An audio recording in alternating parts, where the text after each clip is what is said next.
Hello, welcome back for a new video. I like the iX1 a lot, but of course there are some things that could have been improved. So today I will go through my top 5 annoying features. And remember to both subscribe and hit the notification bell so you get an update as soon as I release a new video.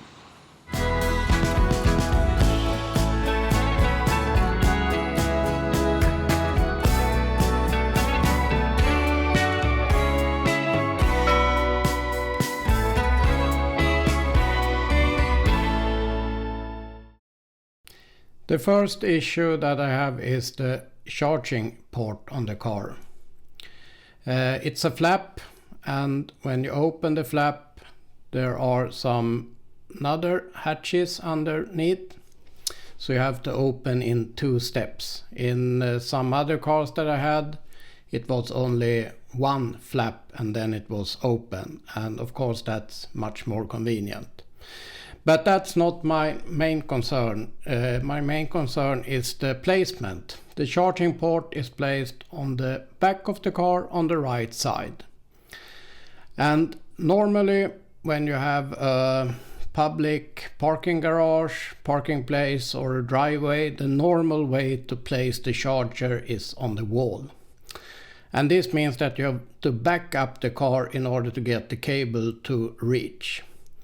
And then in order to be able to open the trunk, I need to be parked at about 1 meter from the wall.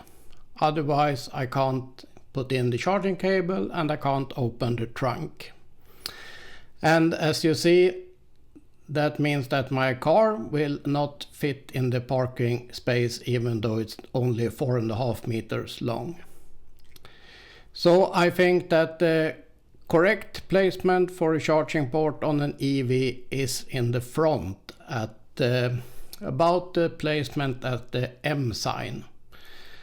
And at least it's on the right side of the car, because at least in Sweden a lot of chargers along the road or a parking space, there are of course on the right side of the road.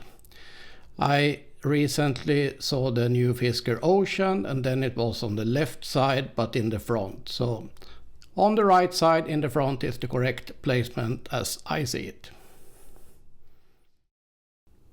The next thing is also related to charging. There is a space under the floor in the boot there where you can store charging cables and other things. But if you have loaded some luggage or other things, you have to remove at least some of this in order to get to the charging cables.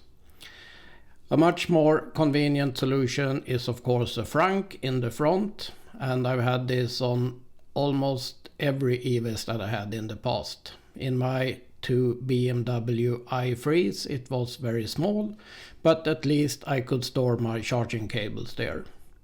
So I think BMW could have made a small arrangement in the front at least for the charging cables, which would have been much more convenient. Number 3 is the armrest in the front of the car. It's designed so it should be a floating design, which looks cool, but the storage space below the armrest is more or less useless as I see it. It's difficult to reach, and if you place something there it will easily fall out. And then you have this ridiculous small compartment under the armrest for only some really small thing. I think it should be a normal center console with quite a big box, which then of course should be covered by the armrest when it's closed.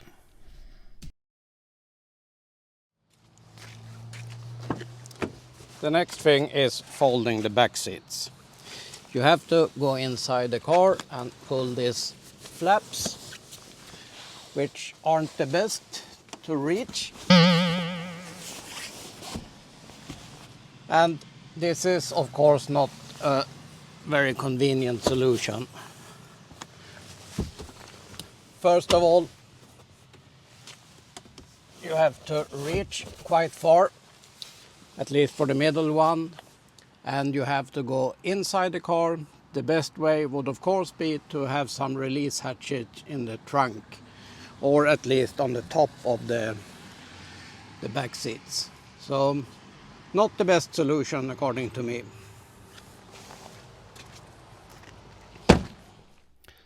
Number 5, cleaning of rear view camera.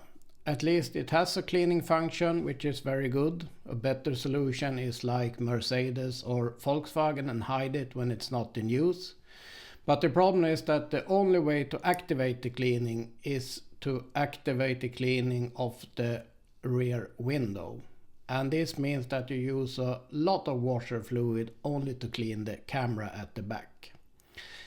And a much better solution would have been when you put the car in reverse and you have the camera picture on the screen, you should have a button on the screen to push in order to only clean the camera. I don't know, maybe BMW used the same pump for both functions and this is a cost-saving function. But nevertheless, the function is not the best according to me.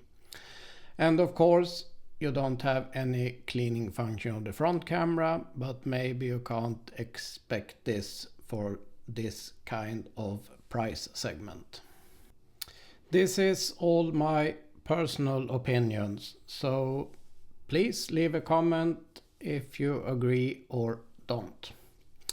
And remember to subscribe and hit the notification bell if you want to follow my next video, and drive safely and take care.